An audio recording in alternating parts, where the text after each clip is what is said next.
July 30th, 1975. A quiet suburban parking lot outside Detroit. A green Pontiac sits with its doors unlocked, its owner nowhere in sight. 2 hours earlier, one of the most powerful men in America stood on this asphalt, waiting for a meeting. He made a single phone call to say no one had shown up. Then he was gone. No struggle, no witnesses, no body. 50 years later, the search for Jimmy Hoffa has torn up floorboards, horse farms, and landfills across 2 states and found nothing at all. The place was the Maucus Red Fox, an upscale restaurant in Bloomfield Township, a comfortable suburb north of Detroit. It was the kind of place you went to be seen, which is part of what makes what happened so strange. Around 1 o'clock that afternoon, Jimmy Hoffa left his lake house, stopped to visit a friend, and drove to the Red Fox for a 2 o'clock meeting. He was 62 years old, and by his own account, he was there to make peace.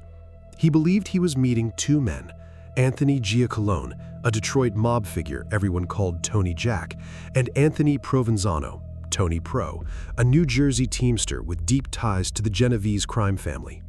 Hoffa waited. He paced the lot, and at around 2:15, he walked to a payphone and called his wife, Josephine, to tell her something had gone wrong. Nobody had shown up. That call is the last confirmed moment of Jimmy Hoffa's life.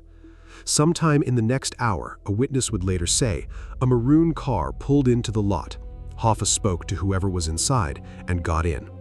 The car drove away. His own Pontiac stayed behind, unlocked in its parking space, as the afternoon wore on and the dinner crowd began to arrive. By the next morning, his family had reported him missing, and one of the largest manhunts in FBI history was about to begin. It would never end. To understand why a restaurant parking lot became the most famous crime scene in America, you have to understand who Jimmy Hoffa was. He was born in 1913 in Brazil, Indiana, into hard poverty. His father died when he was 7. The family moved to Detroit, and Hoffa dropped out of school to work, unloading boxcars for a grocery chain in the brutal cold. It was there, organizing a strike over a shipment of perishable strawberries, that he found his life's work. Hoffa was built for the labor fight, relentless, fearless, gifted with names and grudges and a memory that never let go. He climbed through the International Brotherhood of Teamsters until in the late 1950s he became its president. And under him, the Teamsters became something staggering. Well over 1 million members, the truck drivers who moved everything in America, a union with the power to freeze the country's freight with a word. To the working men who drove those trucks, Hoffa was a hero, a poor kid who fought the bosses and won. He knew their names, he answered their letters. But that same power made him one of the most feared men in the country, and it drew him into an alliance that would eventually cost him everything. Because to build an empire that large, that fast, Jimmy Hoffa had made a bargain, and the people he made it with did not forgive being crossed. The bargain was with organized crime. In the mid-20th century, the Mafia and the Teamsters grew into each other like 2 trees sharing a single trunk. The mob helped Hoffa muscle rivals and seize control of union locals. In return, Hoffa gave them something far more valuable than muscle: access to money. The Teamsters Pension Fund was one of the largest pools of cash in America, billions of dollars set aside for retired truck drivers. And under Hoffa, it became a private bank for the underworld. Loans flowed out of it to build casinos in a still young Las Vegas, to bankroll mob-connected ventures across the country. The FBI would later call it the most abused, most misused pension fund in America. For years it worked, a marriage of convenience that made everyone rich and powerful. But it was never friendship, it was leverage. Hoffa knew where the money had gone and who had taken it, and the men he'd done business with knew that he knew. As long as their interests lined up, that shared knowledge was a bond. The moment they didn't, it became a threat. And in the 1960s, the federal government came looking, not for the mafia at first, but for Jimmy Hoffa himself. The man who came for Hoffa was Robert Kennedy. As chief counsel to a Senate committee and later as Attorney General, Kennedy made Jimmy Hoffa a personal obsession, and the feeling was mutual. The two men loathed each other across years of hearings. For a long time, Hoffa slipped every charge, but in 1964, it finally caught up with him. He was convicted of jury tampering and, in a separate case, of fraud involving the pension fund. After exhausting his appeals, Hoffa went to federal prison in 1967, sentenced to 13 years. Even behind bars, he tried to run the Teamsters from remote control through a hand-picked successor named Frank Fitzsimmons, a man Hoffa believed would keep the seat warm and hand it back. He was wrong about that. In 1971, President Richard Nixon commuted Hoffa's sentence and set him free after less than 5 years. But the release came with a catch, buried in the fine print: a condition barring Hoffa from any union activity until 1980. Hoffa always insisted he never agreed to it, that it had been slipped in against his will. Either way, the effect was the same. The most powerful labor leader in America walked out of prison a free man and found the door to his own kingdom locked from the inside.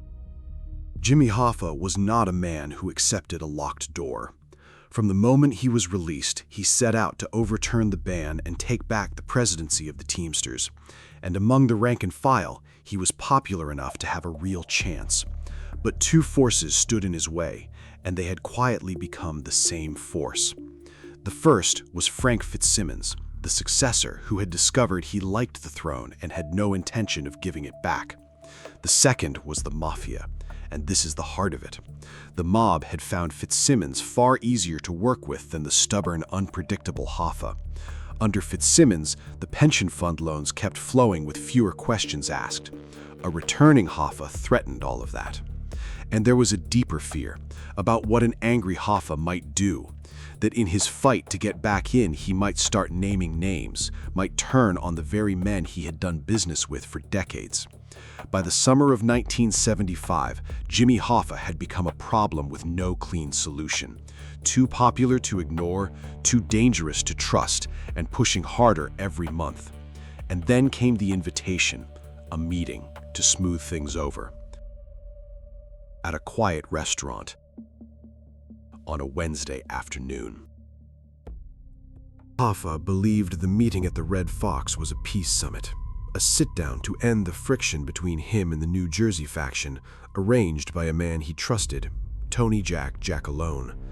For weeks, Jack Alone had been pressing Hoffa to meet with Tony Pro Provenzano, and Hoffa, who despised Provenzano, had resisted. But he trusted Tony Jack, so he came. What he didn't know, what no one can prove to this day, is whether the meeting was ever real. Both Jack Alone and Provenzano would later swear they were nowhere near the restaurant that afternoon, and both had careful, witnessed alibis miles away. If they were telling the truth, then the meeting existed for one reason only: to draw Jimmy Hoffa to that parking lot alone at a known time. The thread investigators kept pulling was a car and a familiar face. A witness reported seeing Hoffa get into a maroon Mercury, and in that car, some believed, was Charles O'Brien, known as Chucky, a man Hoffa had taken in as a boy and raised almost like a son. When the FBI searched Hoffa's abandoned Pontiac, they reported finding O'Brien's fingerprint on a soda bottle inside. O'Brien denied any part in it for the rest of his life and was never charged. But the theory endures for a simple, human reason. If Jimmy Hoffa got into that car willingly, it was because he saw someone he trusted behind the wheel. And trust may have been the only weapon that could ever have taken a man like Hoffa. The response was enormous. Within days, more than 200 FBI agents were assigned to the case across Detroit, New Jersey, and beyond. A grand jury was convened. Investigators were confident. This was 1975. The victim was one of the most famous men alive, and the likely players were known. Surely, they thought, something would surface. They pieced together the timeline, down to the minute. They found the abandoned car, the fingerprint, the payphone. They leaned on informants and wired up witnesses. Over the years, the file swelled to more than 70 volumes, over 16,000 pages of interviews, theories, and dead ends. 6 men connected to the case, including Giacolone and Provenzano, were eventually sent to prison, but on other charges, unrelated crimes, never for Hoffa. Because for all 16,000 pages, the investigation kept running into the same wall. The people who knew what happened were the kind of people who did not talk, and the one piece of evidence that could break the case open, the body, was nowhere. In 1982, 7 years after he vanished, a court declared Jimmy Hoffa legally dead. There was no funeral because there was nothing to bury, and the case officially stayed open, waiting for a confession that would actually hold. Over the decades, the confessions came, and this is where the Hoffa case becomes something almost unique in American crime. Not a shortage of answers, but a flood of them, each one collapsing under its own weight. The most famous came from a Teamster and self-described hitman named Frank Sheeran, who claimed on his deathbed that he had shot Jimmy Hoffa himself in a house in Detroit and that the body was cremated. Sheeran's account became a best-selling book and later Martin Scorsese's film The Irishman. It was vivid, detailed, and convincing to millions. But when investigators tore up the floorboards of that Detroit house, the FBI crime lab tested the blood they found and concluded it was not Hoffa's. Another man, the New Jersey hitman Richard Kuklinski, the Iceman, claimed in his own book that he had killed Hoffa, sealed him in a steel drum, and later had the car he was hidden in crushed for scrap. Investigators who knew the case doubted nearly every word. A federal informant told a Senate committee that Hoffa had been ground up and thrown into a Florida swamp. Each of these accounts named a killer. Each was told with total confidence, and not one could ever be proven, because every single one led back to the same missing thing. A body that has never, in 50 years, been found. Which raises an uncomfortable possibility, that some of these confessions were never truth at all, but men buying themselves a little immortality by attaching their name to the most famous unsolved case in America. If the confessions couldn't solve it, maybe the ground could. And so began one of the strangest recurring rituals in American law enforcement, the search for Jimmy Hoffa's body, over and over for half a century. They dug up a horse farm north of Detroit. They demolished a backyard swimming pool. In 2004, chasing the Sheeran story, they pulled apart the floor of that Detroit house. In 2013, acting on a tip from an aging mobster, the FBI spent days excavating a field in Oakland Township, sifting the soil by hand, and found nothing. The tips reached almost mythic scale. That Hoffa was buried in the concrete foundation of Giant Stadium in New Jersey, sealed forever beneath a football field, that his remains lay under a Detroit skyscraper. And in 2021 and 2022 came the most recent serious search, acting on the research of a journalist who had tracked down an alleged eyewitness. The FBI surveyed and then dug beneath an elevated highway in Jersey City, near an old landfill, chasing the story of a steel drum buried in the mud. In July of 2022, they announced the result. Nothing.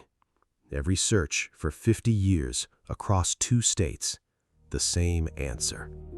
The ground has kept the secret as completely as the men who put him there. And that is the real mystery of Jimmy Hoffa. Not really a whodunit, but an impossibility. Consider what we are asked to believe. One of the most recognizable men in the United States, a household name, his face on magazine covers, vanished in broad daylight, in the middle of the afternoon, from the parking lot of a busy restaurant in an ordinary American suburb.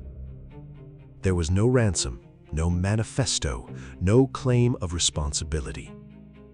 And in the 50 years since, despite 200 FBI agents, 16,000 pages of files, a dozen excavations, multiple confessions, and a mountain of theories, despite the entire weight of American law enforcement and public obsession, not one shred of Jimmy Hoffa has ever surfaced. Not a bone, not a tooth, not a scrap of clothing. Whoever took him did it with such precision and such total silence that they erased a famous man from the face of the earth in the space of a single afternoon and carried the secret to their own graves. That is not the work of luck. That is the work of people who had done this before and knew exactly how to make a man disappear. Jimmy Hoffa left behind more than a mystery. He left a family, a son, James P. Hoffa, who would grow up to lead the very same Teamsters union his father once ran, and a daughter who became a judge. For them, the endless digs and deathbed stories have been a private grief lived out in public, a wound that reopens with every new tip and every anniversary. And there have been many anniversaries. In July of 2025, the case passed 50 years, half a century of documentaries, books, films, and armchair detectives, and still no closer to the truth. Somewhere along the way, Jimmy Hoffa stopped being only a man and became a phrase, a shorthand for the buried secret, the question with no answer. Where's Hoffa became an American joke and an American ghost story at the same time. But underneath the myth is still just that quiet parking lot and a 62-year-old man who walked to a payphone to say he'd been stood up and then trusted the wrong person one last time. We know almost everything about the day Jimmy Hoffa disappeared. We know where he stood, what he wore, who he was waiting for, the exact minute of his last phone call. We know, most of us are sure, roughly what happened to him and even why. What we have never known, what 50 years and every tool a country could bring to bear have never uncovered, is the one thing that would turn a certainty into a fact. Where he is. He is out there somewhere, still, in a field or a foundation or the mud beneath the highway, keeping the answer. And the parking lot of the Maucus Red Fox is just a parking lot again, as if nothing ever happened there at all. What do you believe happened to Jimmy Hoffa? And do you think he'll ever be found? Tell us below, and stay curious.